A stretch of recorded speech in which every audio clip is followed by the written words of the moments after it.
Shouldn't be doing these videos until I have my coffee, but that's okay. Anyway, I always said that New Brunswick, and especially Fredericton, has a very, very arrogant, you can't call it racist, because I guess the poor is not a race.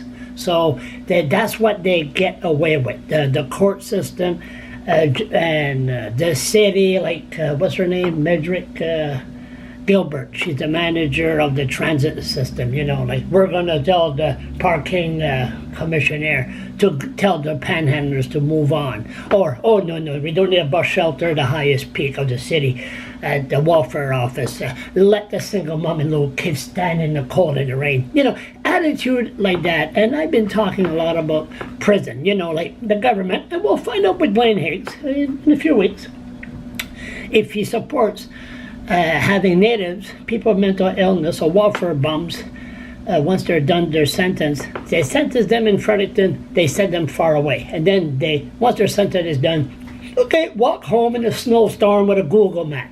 Anyway, there's two people that died in custody. Tyler Sweeney, they just ignored him. I guess he was on drugs, took a stroke and died.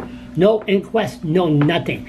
Caroline Warnock died in Miramichi. We have a witness. I'm going to do an interview maybe this week. Get it wound up. Have your coffee, Charles. Caroline Warnock, and she was begging for her life behind bars, and they just ignored her laugh, and then she took a heart attack and died. No inquest, no nothing.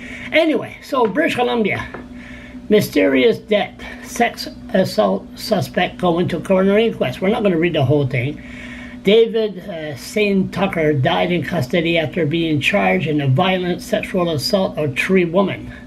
More than 2 years after he died in custody, the BC Coroner Service has announced it will hold a public inquest into the death of accused sex offender David St. Tucker. Tucker was found dead in the morning, July 25th, 2016, at the Surrey Pretrial Center, where he was being held in a segregation unit. He was last seen alive about 4 p.m. the previous afternoon. It is believed he died of an illegal drug overdose, although the BC coroner spokesperson Andy Wilson said the official cause of death will be determined at an inquest. I just read that. Determined at an inquest. So, how come we don't have no coroner inquest in New Brunswick for people that dies behind bars? Tyler Sweeney, almost the same thing, but he didn't die of a drug overdose. Found dead. Nothing. And the poor woman. So what we're going to do, we're going to be pushing this. I'm going to be pushing this with Blaine Higgs. I'm going to be pushing this. I really feel sorry for the new Attorney General or the new Justice Minister or Public Safety Minister, because I'm going to go after them right on the street. And plus, they're conservatives. So, you know, like I always said, the Liberals, we always thought, that's what I've been campaigning against the Liberals the last 3 months or 6 months, because we always thought they were nice people. You know, they fought for the little guy, but the Liberal changed. They're not the same. It's not the same party. I don't even want to be associated with them.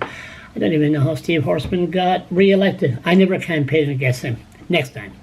Because the poor, they must be protected. They're humans like anybody else.